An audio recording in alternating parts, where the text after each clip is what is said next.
আমার বন্ধুগণ, নবীজি জিজ্ঞাসা করলেন, হে জিবরিল, এরা কারা? জিবরিল বলতেছেন, হো নবী শুনুন, আপনি যে প্রথম দেখলেন একদল মানুষ নিজের মাথার মধ্যে নিজেরাই পাথর মারতেছে, আবার একটু পরেই ভালো হইয়া যাইতেছে, ওরা হলো আপনার উম্মতের মধ্যে বেনামাজির দল।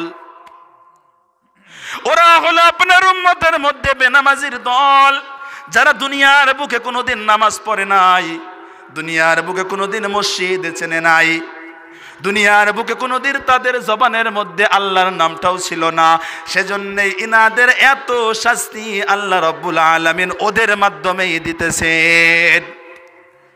তারপর দ্বিতীয় একদল পুরুষ একদল নারীকে আপনি দেখলেন উলঙ্গ অবস্থায় উত্তপ্ত আগুনের মধ্যে। এরা হলো আপনার উম্মতের মধ্যে দুনিয়ার বুকে যারা জিনা করেছিল, দুনিয়ার বুকে যারা জিনা করেছিল তারাই এই উত্তপ্ত আগুনের মধ্যে আজকে শাস্তির মধ্যে রয়েছে। দুনিয়ার মধ্যে তো জিনা আম হইয়া গিয়েছে, দুনিয়ার মধ্যে যুবক যুবতীর খেলা শুরু হইয়া গিয়েছে। যদি বারণ করা হয়, যদি একটু বারণ করতে যাবেন তো গালি শুনে আসবে। আমার বন্ধুগণ, তারপর বললেন, ও নবী, আপনি যে রক্তের নদীটা দেখলেন, সেই রক্তের নদীটা হলো আপনার উম্মতের মধ্যে যারা দুনিয়ার বুকে সুদ খাইতো। আর একটি বর্ণনার মধ্যে বলা হয়েছে, যারা সুদ খায়, দুনিয়ার বুকে যারা সুদ খায়, হাসরের ময়দানে তাদের পেটগুলো একটা ড্রাম্পের মতো বড় হইয়া যাবে, তাদের পেটের মধ্যে হাসাবগুলো কুলুকুলু করবে, সেগুলো স্পষ্ট দেখা যাবে। আমার বন্ধুগণ, আল্লাহ রাব্বুল আলামিন যেন আমাদের সবাইকে এই সমস্ত গুনাহ থেকে বাঁচিয়ে রাখেন। সবাই বলুন আল্লাহুম্মা আমিন। আল্লাহ রাব্বুল আলামিন নবীজিকে এই সমস্ত বস্তুগুলা দেখিয়ে দিলেন। তারপর নবীজি আরেকটু এগিয়ে গেলেন। আর একটু এগিয়ে যাওয়ার পর নবীজি বলতেছেন, আমি একটা ঘর দেখতে পেলাম, আমি একটা মসজিদ দেখতে পেলাম। আমাকে হুকুম করা হলো, নবীজি এখানে নামুন, এখানে নেমে আপনি 2 রাকাত নামাজ পড়ুন। আমি সেখানে নামলাম। সেখানে নামার পর একটা খুঁটি আছে ঘরের সামনে, সেই খুঁটিটার সাথে আমার বুরাক নামের বাহনটা আমি বাঁধলাম। কারণ এই ঘরের সাথে যে খোঁটাটি রয়েছে, এর আগে যত নবীগণ এখানে ভ্রমণ করতে আসতেন, সমস্ত নবীগণ ওই খোঁটার সাথে নিজের বাহনগুলা বাঁধতেন। নবীজি বলতেছেন, আমি ঘরের ভিতরে ঢুকলাম, মসজিদের ভিতরে ঢুকলাম। মসজিদের ভিতরে ঢুকে দেখি মানুষে ভরা, কোনো একটা জায়গা খালি নেই। আমি দাঁড়িয়ে গেলাম। জিবরিল কানে কানে গিয়ে বলতেছে, ও নবী, আপনার জায়গা এটা না, আপনি সামনে চলুন। রাস্তাটা ফাঁকা করে দেওয়া হলো নবীজির জন্যে। নবীজি সামনে গিয়ে দাঁড়ালেন। জিবরিল কানে কানে গিয়ে বলতেছেন, নবীজি, এখানে নামাজ পড়ানোর জন্য কেউ আসে নাই, আপনার পিছনে সবাই নামাজ পড়ার জন্য আসছে। নবীজি সেখানে ইমাম হইয়া সমস্ত মানুষগুলাকে নামাজ পড়ালেন। সমস্ত মানুষগুলাকে নবীজি নামাজ পড়ালেন। জিবরিল আলাইহিস সালাতু ওয়াস সালাম জিজ্ঞাসা করতেছেন, ওগো নবী, আপনার পিছনে যারা নামাজ পড়লো তারা কারা, আপনি কি জানেন? নবীজি বলতেছেন, তারা মানুষ, তারা লোক। জিবরিল বলতেছেন, মানুষ তো বটেই, কিন্তু তাদের মর্যাদা, তাদের সম্মান হযরতে আদম আলাইহিস সালাতু ওয়াস সালাম থেকে নিয়ে আপনি পর্যন্ত আল্লাহ রাব্বুল আলামিন যত যুগে যুগে নবীগণ রাসূলগণ পাঠিয়েছেন, সমস্ত নবীগণ রাসূলগণ আপনার পিছনে 2 রাকাত নামাজ পড়ে নিল। চিল্লায়া বলুন না সুবহানাল্লাহ। আমার বন্ধুগণ, যে নবীর পিছনে নামাজ পড়ার জন্য রাসূলগণ, নবীগণ অপেক্ষা করতেন, সেই নবীর আদর্শ আজকে আমাদের জীবন থেকে চলে গিয়েছে। সেই নবীর সুন্নত আমার জীবনে নাই, সেই নবীর আদর্শ আমার জীবনে নাই, সেই নবীর তরিকা আমার জীবনে নাই, সেই নবীর ভালোবাসা আমার অন্তরে নাই, সেই নবীর দেখিয়ে দেওয়া রাস্তা আমার জীবনে নাই, সেই নবীর সুন্নতি লিবাস আমার গায়ে নাই।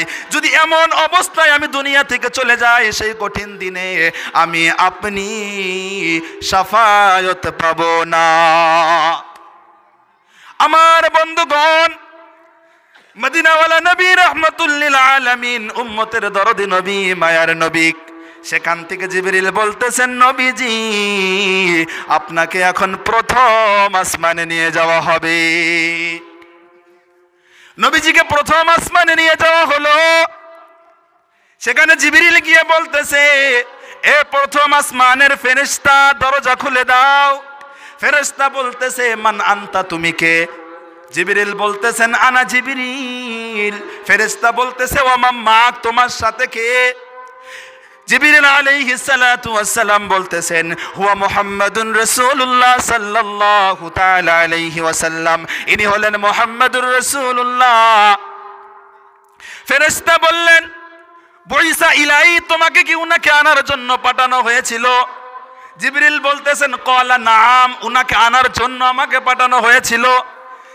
ফেরেশতা দরজা খুলে দিলেন, নবীজি প্রথম আসমানে প্রবেশ করলেন। নবীজি বলতেছেন, আমি প্রথম আসমানে প্রবেশ করে দেখি একজন বৃদ্ধ লোক, তার ডান দিকে কিছু লোক বসে, তার ডান দিকে কিছু লোক, বাম দিকে কিছু লোক।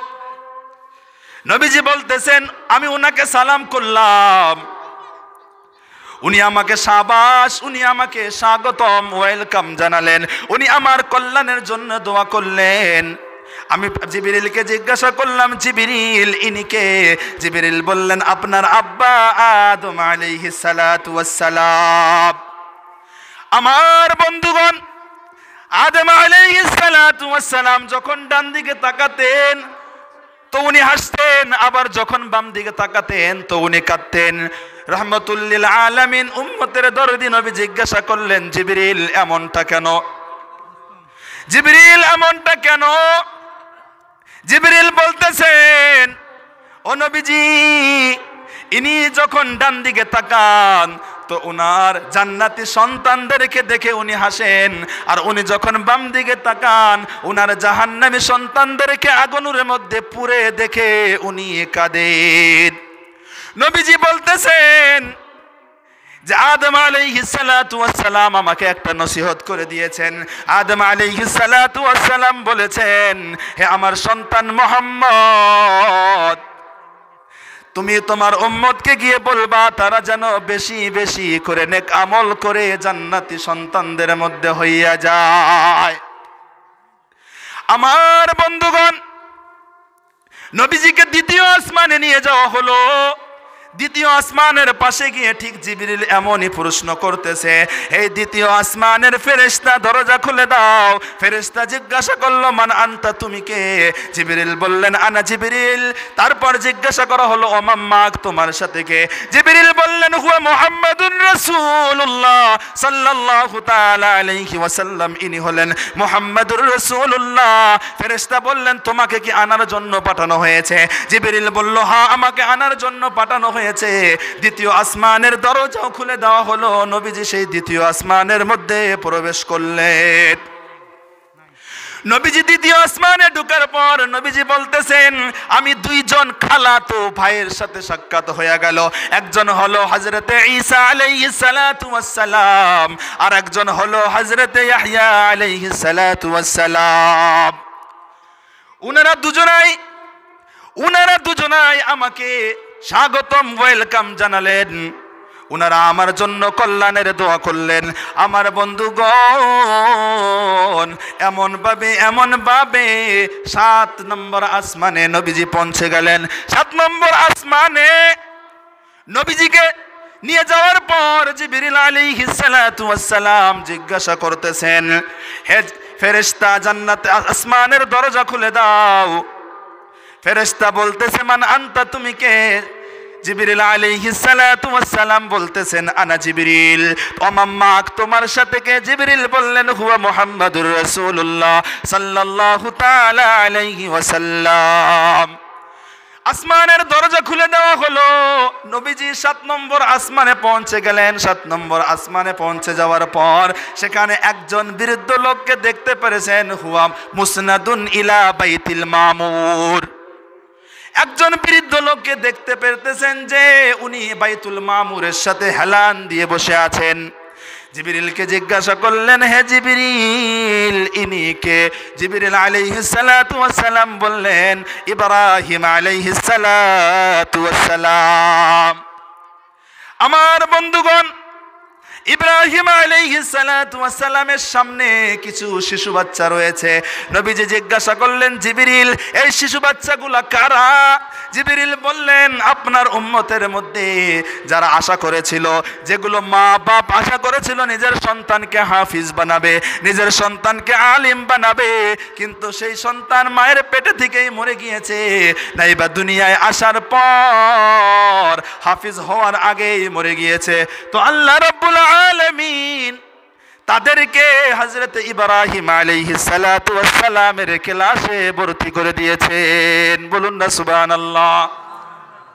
আমার বন্ধুগণ, জিবরিল আলাইহিস সালাতু ওয়াস সালাম বলতেছেন যে এই ইব্রাহিম আলাইহিস সালাতু ওয়াস সালামের ক্লাসে এই সমস্ত সন্তানগুলো হাফিজ হবে, আলিম হবে।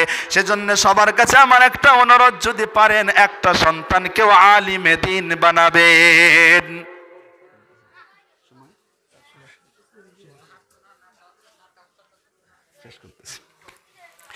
আমার বন্ধুগণ, অনেক বিস্তারিত ঘটনা, কিন্তু সময়ের সংক্ষিপ্ত হওয়ার কারণে আমি বিস্তারিত ঘটনা বলতে পারতেছি না। আমি একটু সময় বলে শেষ করে দেব। সেখানে আল্লাহ রাব্বুল আলামিনের সাথে নবীজি কথা বলছেন। সেখানে নবীজিকে 50 ওয়াক্ত নামাজ দিয়ে পাঠানো হলো। মুসা আলাইহিস সালাতু ওয়াস সালামের সাথে দেখা হয়ে গেল। মুসা আলাইহিস সালাতু ওয়াস সালাম বলতেছেন, হে নবী মুহাম্মদ, আপনাকে আল্লাহ রাব্বুল আলামিন কি দিয়েছেন?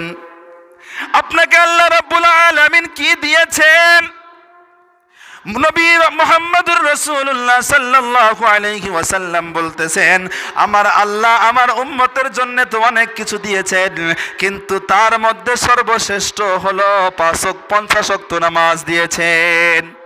মুসা আলাইহিস সালাতু ওয়াস সালাম বলতেছেন, হে নবী মুহাম্মদ, আপনার উম্মত 50 ওয়াক্ত নামাজ পড়তে পারবে না, আপনি যান আপনার রবের কাছে গিয়ে নামাজ কমিয়ে নিয়ে আসুন। নবীজি চলে গেলেন, 5 ওয়াক্ত নামাজ কমিয়ে দিলেন। মুসা আলাইহিস সালাতু ওয়াস সালাম বলেন, 45 ওয়াক্ত নামাজও পড়তে পারবে না, আরো কমিয়ে নিয়ে আসুন। নবীজি আবার গেলেন, এমন করে 5 ওয়াক্ত নামাজ নিয়ে যখন নবীজি পড়তেছেন, মুসা আলাইহিস সালাতু ওয়াস সালাম বলতেছেন, এই 5 ওয়াক্ত নামাজও আপনার উম্মত পড়তে পারবে না। মুসা আলাইহিস সালাতু ওয়াস সালামের কথা ঠিক কি না? ঠিক তো? 5 ওয়াক্ত নামাজ উম্মত পড়তে পারে। আমরা বুঝি সবাই 5 ওয়াক্ত নামাজ পড়ি সময় মতো, আমাদের হয় সবারই। তো মুসা আলাইহিস সালাতু ওয়াস সালাম যে কথা বলেছেন, ঠিক কথা বলেছেন। কারণ মুসা আলাইহিস সালাতু ওয়াস সালামকে বনি ইসরাইলের মধ্যে পাঠানো হয়েছিল, এমন একটি কওমের মধ্যে পাঠানো হয়েছিল যেটা সবথেকে খতরনাক কওম। তো মুসা আলাইহিস সালাতু ওয়াস সালাম বলতেছেন যে, নবী মুহাম্মদ, আপনার উম্মতে 5 ওয়াক্ত নামাজও পড়তে পারবেন না, আপনি যান আল্লাহ রাব্বুল আলামিনের কাছে গিয়ে 5 ওয়াক্ত নামাজের মধ্যে থেকে আরো কম করে নিয়ে আসুন। নবীজি তখন কি বলতেছেন জানেন? ইস্তাহইয়াইতু, আমার লজ্জা করতেছে যে আমি 5 ওয়াক্ত নামাজ গিয়ে কম করে নিয়ে আসি 5 ওয়াক্ত থেকে। নবীজি সেই 5 ওয়াক্ত নামাজ নিয়ে দুনিয়ায় ফিরলেন। নবীজি এসে বলতেছেন, আমি যেখান থেকে জমজমের পানি দিয়ে ওযু করে গিয়েছিলাম, এসে দেখি সেই জমজমের পানি সবে গড়ে গড়ে পড়তেছে। সুবহানাল্লাহ বলবেন না?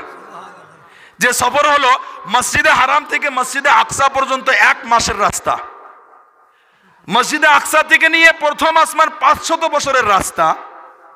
আর একজন ব্যক্তি যদি ওযু করে, ওযুর পানিটা গড়ে যেতে কতক্ষণ সময় লাগে? 2 থেকে 3 মিনিট। 2 থেকে 3 মিনিট। কিন্তু আল্লাহ রাব্বুল আলামিন এইটুকু সময়ের মধ্যে মসজিদে হারাম থেকে মসজিদ আকসা, সেখান থেকে 7 জমিন ও আসমান, জান্নাত জাহান্নাম, বাইতুল মামুর, সিদরাতুল মুনতাহা, শরীফুল আকলাম, আল্লাহ রাব্বুল আলামিনের সাথে কথাবার্তা নামাজ দিয়ে পাঠিয়ে দিয়েছেন সংক্ষিপ্ত সময়ের মধ্যে। আল্লাহ রাব্বুল আলামিন কি সবকিছু আল্লাহ রাব্বুল আলামিনের কুদরতের মধ্যে। আল্লাহ রাব্বুল আলামিন যা চান সেটাই পারেন, ওনার শক্তির সাথে কোনো তুলনা হয় না। কদর কুদরত দারি बर कमाल अंता रब्बी अंता हसबी जुल जलाल तू ही कादिर जलीलुल्लाह जहादार बहर हाले तू ही मेरा निगादार। আমার আল্লাহর এত শক্তি, এত ক্ষমতা। সেজন্যই তো আল্লাহ বলেন ইন্নাল্লাহা আলা কুল্লি শাইইন কাদির। এমন কোন জিনিস নাই যার মধ্যে আল্লাহ রাব্বুল আলামিনের ক্ষমতা নাই। সমস্ত বস্তুর মধ্যে আল্লাহ রাব্বুল আলামিনের ক্ষমতা আছে। মদিনাওয়ালা নবী নামাজ নিয়ে দুনিয়ায় চলে আসলেন। নবীজি মসজিদে হারামের সামনে বসে আছেন, এদিকে আবু জেহেলটা চলে আসছে। আবু জেহেল এসে বলতেছে, এ মুহাম্মদ, কোন সংবাদ আছে নাকি? নবীজি বলতেছেন, হ্যাঁ সংবাদ তো আছে, অন্য দিন থেকে আজকে আরো বড় সংবাদ আছে। আবু জেহেল বলতেছে, তাহলে দেখি বলো। নবীজি বলতেছেন যে আমাকে রাতের কিছু সময়ের মধ্যে মসজিদে হারাম থেকে মসজিদে আকসা, সাত আসমান জমিন, জান্নাত জাহান্নাম, সিদরাতুল মুনতাহা, বাইতুল মামুর, সমস্ত বস্তুগুলো আল্লাহ রাব্বুল আলামিন আমাকে ভ্রমণ করে নিয়ে এসেছেন। আবু জেহেল তালি বাজানো শুরু করে দিয়েছে। আবু জেহেল বলতেছে, হ্যাঁ পেয়েছি, আজকে মস্ত বড় পেয়েছি। আবু জেহেল বলতেছে, তোমাকে তো পাগল বলতাম, কিন্তু আজকে তো দেখি তুমি মস্ত বড় পাগল। কারণ এই সময়ের মধ্যে, সংক্ষিপ্ত সময়ের মধ্যে সম্ভব সম্ভব বলতেছে সম্ভব তো না, তুমি তাহলে কিভাবে করলে? নবীজিকে জিজ্ঞাসা করতেছে, আচ্ছা তুমি মসজিদে আকসায় গিয়েছো, তাহলে বলো তো দেখি মসজিদে আকসার মধ্যে খুঁটি কয়টা? মসজিদে আকসার দরজা কয়টা? তার মধ্যে সিঁড়ি কয়টা? নবীজি সেজদায় পড়ে গিয়েছেন। কারণ আপনাদেরকেও যদি জিজ্ঞাসা করা হয় আপনাদের মহল্লার মধ্যে যেগুলো মসজিদ রয়েছে, যে বলুন তো দেখি আপনাদের মসজিদের মধ্যে কয়টি খুঁটি আছে, কে বলতে পারবে?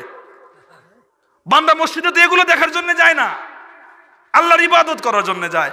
নবীজি গিয়েছেন সেখানে আল্লাহর ইবাদতের জন্য, ইসরা করার জন্য সেখানে গিয়েছেন। তো রহমতুল্লিল আলামিন মদিনাওয়ালা নবী সেজদায় পড়ে গিয়েছেন। আল্লাহ রাব্বুল আলামিন জিবরিলকে পাঠিয়েছেন যে জিবরিল যাও আমার নবীকে গিয়ে বলো, নবীজি চিন্তার কোনো কারণ নাই, চিন্তার কোনো কারণ নাই, মাথা তুলুন, মাথা উঁচু করুন। নবীজি মাথা উঁচা করলেন। জিবরিল আলাইহিস সালাতু ওয়াস সালাম বাইতুল মাকদিস এমন ভাবে হাতের মুঠে নিয়ে নবীজির সামনে এনে দাঁড় করে দিয়েছেন। নবীজি একটা করে খুঁটা, একটা করে দরজা, একটা করে সিঁড়ি দেখে দেখে গুনে গুনে আবু জেহেলকে জবাব দিতেছেন। সুবহানাল্লাহ, একটু জোরে বলুন। আবু জেহেল মনে মনে ভাবতেছে, সর্বনাশ, কি করে বলে? এই হালত দেখে ওখানে যেগুলো টান্ডা পান্ডা থাকে, লা ইলাহা ইল্লাল্লাহ মুহাম্মাদুর রাসূলুল্লাহ সাল্লাল্লাহু আলাইহি ওয়াসাল্লাম, অসংখ্য বেঈমানেরা সঙ্গে সঙ্গে কালেমা পড়ে মুসলমান হয়ে গিয়েছে। আবু জেহেলের মাথা আরো গরম। আবু জেহেলের যেগুলো সাথীগুলো ছিল বলতেছে, বস কাজ তো উল্টো পাল্টা হয়ে গেল, এখন কি করা যায়? তা আবু জেহেল বলতেছে, এ ছেড়ে দাও, এগুলো মুহাম্মাদের জাদু, এগুলো নাকি নবীজির জাদু, এগুলো হলো আমার আল্লাহ রাব্বুল আলামিনের কুদরত, এগুলো আমার আল্লাহ রাব্বুল আলামিনের ক্ষমতা। সেজন্যই তো আবু জেহেল নবীজিকে এত দেখলো, এত নসিহত শুনলো, তবু কপালে ঈমান জোটেনি। কিন্তু ওমরের মতো একজন গুনাহগারকে আল্লাহ রাব্বুল আলামিন ঈমানের দৌলত দিয়েছেন কিনা? ওমর রাদিয়াল্লাহু তাআলা আনহু কি করেছিলেন? নবীজির কল্লা আনার জন্য তলোয়ার নিয়ে বেরিয়েছিলেন। আমরা সবাই জানি, ঘটনাটা জানি কিনা? ওমর রাদিয়াল্লাহু তাআলা আনহু যাচ্ছেন, যাওয়ার পর রাস্তায় একজনের সাথে দেখা হলো যে, হে ওমর, কোথায় যাচ্ছ? বলতেছে যে মুহাম্মাদের কল্লা আনতে। বলতেছে, মুহাম্মাদের কল্লা পরে আনো, আগে তুমি তোমার বোনের খবর নাও, তোমার বোন মুহাম্মাদের হাতে কালেমা পড়ে মুসলমান হইয়া গিয়েছে। বলুন না সুবহানাল্লাহ। ওমরের মাথা গরম হইয়া গেল, বোনের বাড়ি চলে গেল। বোনের বাড়ি গিয়ে দরজায় আওয়াজ দিল, বোনের জামাই আত্মগোপনে চলে গেল। বোন দরজা খুলে দিল। বোন দরজা খোলার পর ওমর রাদিয়াল্লাহু তাআলা আনহু বলতেছেন, হে বোন, তুমি একটু আগে যেন কি পড়ছিলে, তুমি নাকি মুহাম্মাদের হাতে কালেমা পড়ে মুসলমান হইয়েছো। বোন বলতেছে, হ্যাঁ ভাই, আলহামদুলিল্লাহ, আমি মুহাম্মাদের হাতে কালেমা পড়ে মুসলমান হইয়া গিয়েছি। কারণ একটা আমি জাহান্নামের আসামি ছিলাম, এখন আমি জান্নাতের আসামি হয়ে গেছি। বলুন না সুবহানাল্লাহ। ওমর বলতেছে, বোন কালেমাটা ফেরত দিয়ে দাও, কালেমাটা ফেরত দিয়ে দাও। বোন বলতেছে, না ভাই, এ কালেমার ফেরত দেওয়া যাবে না, কারণ আমি এমন ট্যাবলেট খেয়েছি যে ট্যাবলেট আমার রগে রগে ঢুকে গিয়েছে, এই ট্যাবলেট আর ঘুরিয়ে দেওয়া যাবে না। ওমর রাদিয়াল্লাহু তাআলা আনহু সঙ্গে সঙ্গে বোনের উপরে আঘাত শুরু করলেন, এমন আঘাত যে বোন মাটির মধ্যে, জমিনের মধ্যে গড়াগড়ি খাচ্ছেন আর কাচ্ছেন, বলতেছেন, ভাই তুমি আমাকে যতই মারো না কেন আমি এই কালেমা ফেরত দেব না। ওমরের অন্তরে একটা চুম্বকের মতো আকর্ষণ হয়ে গেল। ওমর রাদিয়াল্লাহু তাআলা আনহু কেমন যেন হয়ে গেলেন, তরবারটা ছেড়ে দিলেন। তারপর বলতেছে যে, বোন আর তোকে মারবো না, বল তুই একটু আগে যেন কি পড়ছিলি সেটা বল।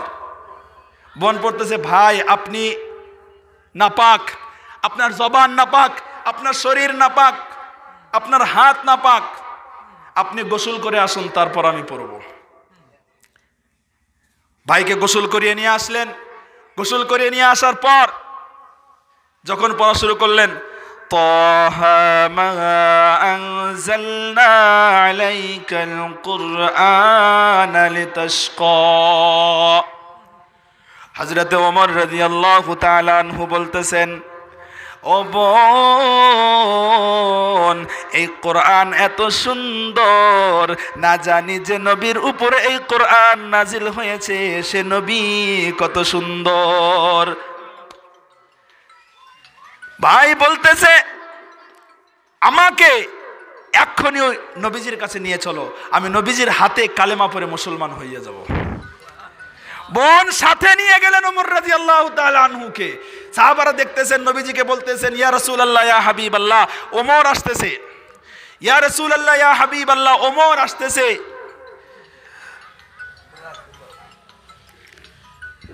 সবাই একটু জিকির করি, লা ইলাহা ইল্লাল্লাহ, লা ইলাহা ইল্লাল্লাহ, লা ইলাহা